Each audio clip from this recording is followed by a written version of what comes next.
but considering that it was somebody that I knew, the streets know. And I'm sure if the streets know, the police know, for whatever reason. Hernandez Govin just got picked up, arrested, and charged with the murder of Anthony, Big Juke, Mims, Yo Gotti's brother. The same man who sat in that Vlad interview talking like he had all the answers. The same man who said the streets already knew who did it. Now the police are saying we know too, and they're pointing at him. You need to hear this, because this story isn't what the media is making it seem. This isn't just a simple murder charge. This is the endgame of one of the most complex, layered, and politically charged cases Memphis has ever seen. And Govin just got pulled right back into the center of it. Let me paint the picture. November 17th, 2021. Young Dolph walks into Makeda's homemade butter cookies on Airways Boulevard in Memphis. Middle of the day in his own neighborhood. A white Mercedes-Benz pulls up and two men jump out firing. Dolph takes over 20 gunshots to his neck, chest, arms, and face. He dies right there on the scene.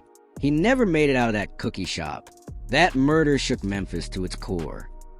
Rapper Young Dolph was shot and killed at a bakery today. Young Dolph, whose real name is Adolph Robert Thornton Jr., was reportedly buying cookies at this bakery in his hometown when someone drove up and shot him. He was expected to give out turkeys for Thanksgiving on Friday. The county commissioner called his death gut-wrenching. Adolph Thornton Jr. transcended rap. He was a charitable force in Memphis. He embodied independence where label politics turned lethal. From day one, the streets whispered. This wasn't random. It was business pushed to the extreme. 3 years later, Justin Johnson serves life, while Cornelius Smith awaits trial. Meanwhile, Hernandez Govan walked free after jury cleared him of Dolph's murder in just 3 hours. After hugging his lawyer and thanking the judge, Govan told reporters he felt born again. State of Tennessee versus Hernandez Govan, count 1. We, the jury, find the defendant Hernandez Govan not guilty in count 1 of the indictment. State of Tennessee versus Hernandez Govan, count 2. We, the jury, find the defendant Hernandez Govan not guilty in count 2 of the indictment.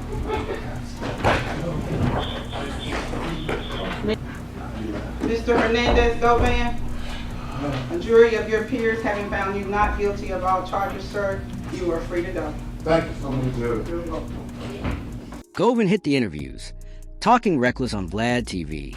But the same mouth claiming the streets know who killed Big Juke is now reportedly behind bars.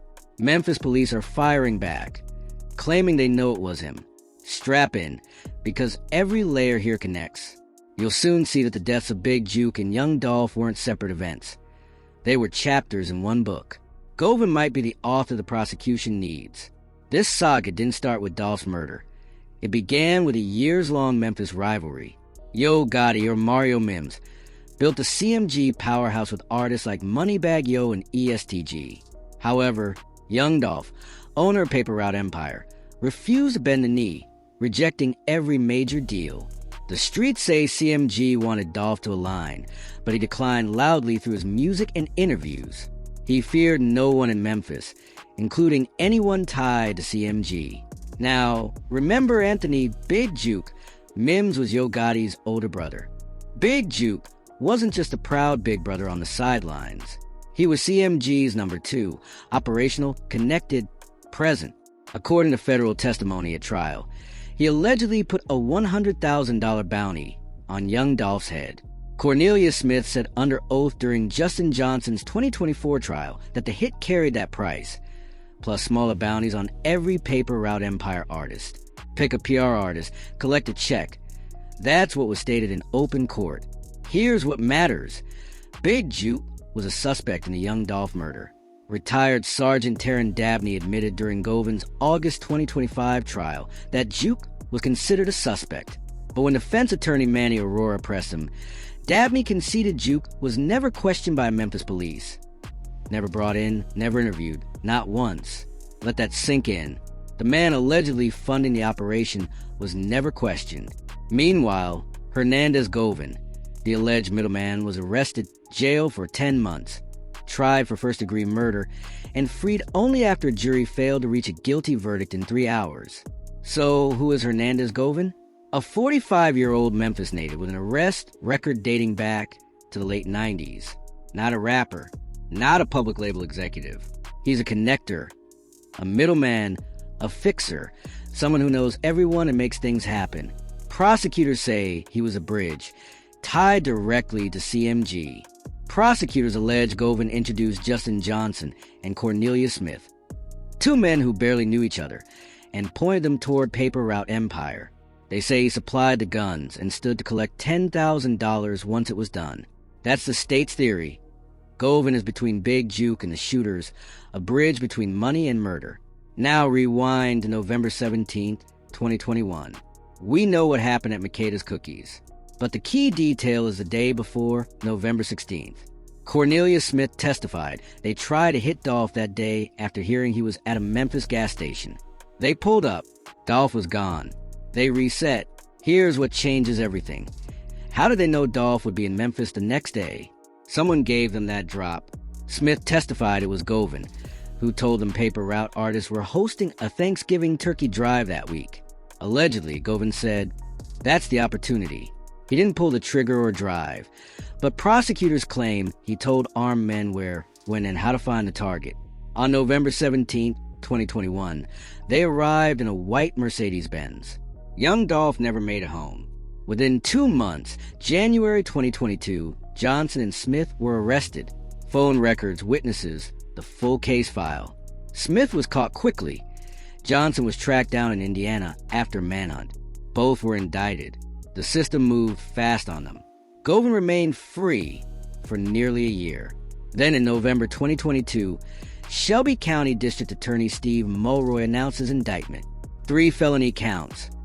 First-degree murder, attempted murder, and conspiracy. DA Mulroy claimed Govin solicited the hit and set everything in motion. But the legal saga turned messy. Govin hired Manny Aurora, a powerhouse defense attorney. Within months, he was out on $90,000 bond under GPS monitoring. He violated house arrest with unauthorized trips, and the judge later recused himself due to a conflict.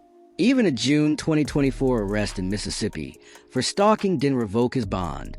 While this chaos unfolded, Big Juke was killed. On January 13th, 2024, Memphis police responded to a shooting near Perignon's restaurant on Winchester Road. It was 4:15 p.m. broad daylight, not some dark alley. People gathered for a repast, celebrating a life after a funeral. Big Juke was there with family. Even his mother was present. During the event, Juke stepped outside for a smoke. Just a man getting some air. That's when things went left. Surveillance showed a white Ford Explorer pulling up. Suspects jumped out and opened fire. Big Juke was killed right outside the center. A second person was hit. Juke's mother was still inside when 47-year-old Anthony Mims died. Think about the timing. This wasn't random. In January 2024, the Young Dolph case was fully in motion. Justin Johnson had already been convicted earlier. Correction, Johnson's trial wasn't until September 2024. So when Big Juke was killed, Govin's trial was still ahead. The case was still being built. Witnesses were being prepared. And the man prosecutors publicly labeled the alleged top of the chain, the one accused of placing a $100,000 bounty, was shot before he could ever be charged, questioned, or tried. Think about that. The most significant potential defendant in the Young Dolph conspiracy, the man with the most alleged power and motive, was killed before law enforcement could legally confront him. Make that make sense. Big Juke's murder remained open and unsolved, with no charges filed and no arrests, until now. That's when the internet started connecting dots. In August 2025, after Govin beat the Dolph murder charge, he didn't stay silent. He went straight to Vlad TV, and that interview was heavy. He discussed Juke's death and the tension with Paper Route Empire. He said the streets know who killed Big Juke, and if the streets know, police know too. Govin described a long relationship with Juke. They could go months, even a year, without speaking. But when they crossed paths, it was respect. Dice games, quick check-ins. He sounded genuinely emotional, admitting that even in a world numb to death, losing someone you knew hits differently. Then he went further. He questioned why he was charged in the Dolph case, while Big Juke, who Govin claimed had more evidence against him, was never charged. He said it plainly. He felt targeted because he lacked Juke's resources. Juke had money. He was Yo Gotti's brother. That status gave Big Juke protection, financially, socially, legally, and Govin believed he was the expendable one they could pressure. That clip is still online, and you better believe law enforcement watched it, because that wasn't just grief. It sounded like detailed knowledge about a murder with no official suspects. Think like a detective. If someone says, the streets know who did it, and the police know too, they just won't act. That's either a bystander with sharp ears or someone who understands exactly how it happened. Prosecutors already established a key point. Govin was a connector between Big Juke and the shooters. Cornelius Smith testified he barely dealt with Juke directly. Just one Instagram message to get attention. Everything else flowed through Govin. He had Juke's number. He had the shooter's contact. He was the hub. Here's the theory investigators may be weighing. If Govin was that close to Juke during the Dolph conspiracy, then when Juke was killed, Govin might not just have street knowledge. He could have operational insight. After Govin beat the Dolph case, where Juke was portrayed as the alleged mastermind, plenty of people in Memphis may have had motive to see Juke gone, and to shift blame toward Govin. Meanwhile, a retired detective admitted Juke was never questioned in the Dolph case. That level of protection allowed him to operate without consequence. And when someone shielded like that is suddenly killed, the list of possible motives becomes endless. Paper Route Empire had motive. People in the streets who felt wronged had motive. And if you believe what Govin said in that Vlad interview, that the system was selectively weaponized against him while Big Juke received a pass, then you could argue Govin carried a deeply personal motive. The streets have debated this for months. Now the courts are addressing it publicly. Now, let's talk about the impact of this arrest, because the ripple effects are enormous and far-reaching. First, Cornelius Smith. He's still awaiting trial in the Young Dolph murder case. He cooperated with prosecutors and testified against Justin Johnson and Hernandez Govan. He remains the state's central witness in this entire saga. With Govin now arrested for Big Juke's murder, Smith becomes critically important once again. If there's any overlap between who orchestrated Juke's death and the same network behind Dolph's killing, Smith may be the only individual capable of testifying about both operations directly. Second, Justin Johnson. He's serving life plus 35 years. He's not getting out anytime soon. But if new proceedings create room for appeals or additional testimony, his legal team will be monitoring Govin's situation intensely and strategically. Johnson's attorney consistently argued that Big Juke was a true mastermind and that Johnson was influenced by men with greater power, reach, and financial resources. If Govin is now accused of masterminding Big Juke's murder as well, that development cuts both ways legally and strategically. It strengthens the state's portrayal of Govin as a dangerous operator with lethal reach and calculated influence.